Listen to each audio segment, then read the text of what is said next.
vous allez bien. Live du dimanche où j'ai besoin de réfléchir au pourquoi du comment. Vais-je continuer ou pas continuer sur les réseaux sociaux? Ça fait quand même quelques temps que j'échange avec ma communauté à ce propos. Je me pose plein de questions à ce propos. Je suis toujours très honoré d'être invité à des podcasts pour échanger sur mon parcours. Mais il y avait déjà certaines choses sur lesquelles je ne me reconnaissais pas. Il y a bientôt 13-14 ans sur les réseaux sociaux. Et aujourd'hui, je pense aussi avec l'âge, etc. J'ai perdu le goût, le fil. Et hormis du pur partage, du pur contenu, j'ai vraiment aucun intérêt à rester sur les réseaux. Je peux très bien faire connaître les marques que je crée ou les entreprises que je crée à travers leur branding personnel. D'ailleurs, le personal branding est une chose fantastique pour développer une marque, mais c'est également, à mon sens, un piège. On est des êtres humains, on a des failles, et la faille de l'être humain peut causer la perte de ton entreprise. Ça, c'est malheureusement un point où les pseudo-spécialistes du personal branding omettent de vous dire lorsque vous développez des business sur votre image. Donc je me pose la question parce qu'aujourd'hui, rien à vendre, rien à proposer. Le matin, quand j'ai des rapports des community managers, c'est simplement où je vois passer des messages, parce que j'en vois passer des messages, c'est très souvent des insultes. C'est le lot des réseaux sociaux, que tu fasses pas, que tu dises juste bonjour, ou tu dises simplement j'adore le bleu, t'auras quelqu'un pour te chier à la gueule. Ça fait partie du deal, ça fait partie du jeu, ça fait très longtemps que je suis ok avec ça, mais derrière, quelque part, il y avait une contrepartie. J'avais un intérêt à être sur les réseaux sociaux, un intérêt économique que aujourd'hui je n'ai plus, et je n'ai plus envie. J'ai plus envie d'accompagner, je n'ai plus envie de coacher. J'ai vraiment une envie de coacher et de développer quelque chose chez mes enfants, de me dire voilà, j'aurais tout consacré pour eux, mais plus pour un inconnu ou un client ou n'importe qui. Après, voilà, c'est ce qui me crée cette dualité aujourd'hui. Alors, n'hésitez pas si vous avez des questions, mais c'est ce qui me crée cette dualité. J'aime quelque part transmettre, j'aime faire profiter de mon expérience, je peux pas, c'est plus fort que moi en fait. Quand je vois quelqu'un, je sais qu'il va se planter, je sais qu'il fait les mauvais choix, je sais que tout ce qu'il met en acte dans sa vie va le conduire à quelque chose de négatif.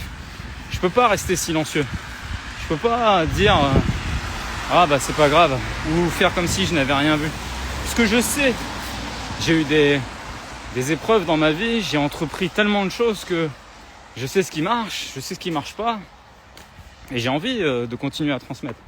Maintenant, quel intérêt il y a de continuer à transmettre si ce n'est que pur bénévolat? Ça prend quand même du temps d'être sur les réseaux sociaux.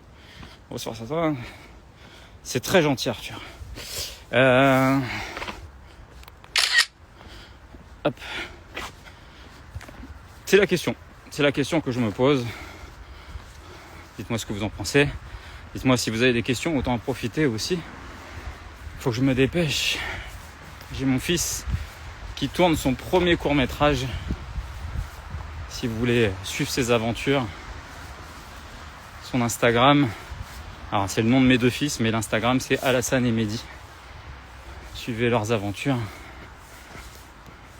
Si je déconne pas trop et qu'ils font les choses correctement, je pense qu'ils iront loin. Ils ont 100 fois plus de capacité que moi et je pense qu'ils iront très loin. En tout cas, ce que je leur souhaite, et vraiment, c'est ce que je souhaite aux toutes les personnes de bonne volonté. Aux enculés, je leur souhaite rien. Mais toutes les personnes bonnes personnes, levez-vous avec juste courez pas après les millions, les milliards, la réussite sociale, la réussite entrepreneuriale. Levez-vous avec le sourire. Toutes les journées ne seront pas souriantes. On fait des choses par obligation, on fait des choses par devoir. Mais levez-vous avec ce petit sentiment de je suis vivant. J'ai déjà une chance sur, je sais plus combien c'était la probabilité, je crois que c'est une chance sur plusieurs milliards d'être en vie. Tu respires, waouh. Sois déjà content de ça. Sois déjà content de ça. Et ce que je disais à mes enfants hier, l'un veut devenir acteur, l'autre veut devenir footballeur. Et procrastine, c'est normal, c'est des gosses. Procrastinent énormément. Ils sont tentés facilement par un bonbon. Ils sont tentés facilement par une sieste. Au lieu d'être sur une tablette, tu vois. Au lieu d'être en train de s'entraîner, en train de répéter, en train de faire des choses, tu vois. Je leur ai dit, même à leur âge, une journée de perdu et une journée que tu récupéreras pas, c'est très basique ce que je vous dis, mais quand tu as vraiment conscience, la pleine conscience de comprendre cette parole importante, que la perte de temps est pire que la mort, je te le répète, la perte de temps est pire que la mort. T'as compris ? Je me la suis répétée, j'ai grandi avec cette phrase moi. Je me la suis répétée, ça fait partie de ma tradition, ça fait partie de ma culture. La perte de temps est pire que la mort. Je l'ai toujours entendu, je l'ai toujours lu. Et c'est simplement à l'âge de mes 43 ans où j'ai l'impression d'avoir réussi certaines choses. Et Dieu merci, j'en ai échoué plus que j'en ai réussi. Je me dis non, je sais pas combien de temps Dieu va me prêter vie. Cette année, j'ai failli y passer 3 fois. La perte de temps est pire que la mort. J'ai envie de réaliser encore des grands trucs. J'ai envie de tout donner pour mes enfants. J'ai envie de continuer à croître, à faire des affaires. À plus faire d'affaires par contre, comme j'ai pu le faire auparavant. Ça me tente plus du tout. Je me mettrai plus dans le mal, je prendrai plus un risque inconsidéré. Alors j'ai envie de vous dire, c'est normal, c'est mathématique. Aujourd'hui j'ai les moyens de plus prendre un risque inconsidéré. Mais plus de stress. J'irai pas sur un business sur lequel le ratio temps n'est pas bon, le ratio risque n'est pas bon, le ratio effort n'est pas bon. Avant, tous les autres, je les occultais. Pour la simple et bonne raison, c'est que je n'avais un but et qu'un seul but, celui de créer de l'argent pour changer tout simplement ma condition sociale. J'avais pas d'autre choix, j'étais obligé de sacrifier des choses. Et mon Dieu que je regrette rien. Quelle fierté. Alors il n'y a personne pour me dire bravo, félicitations, t'es un génie. Et même globalement, mon entourage ou les gens que je côtoie ou même les gens de ma région ou de ma ville qui me côtoient,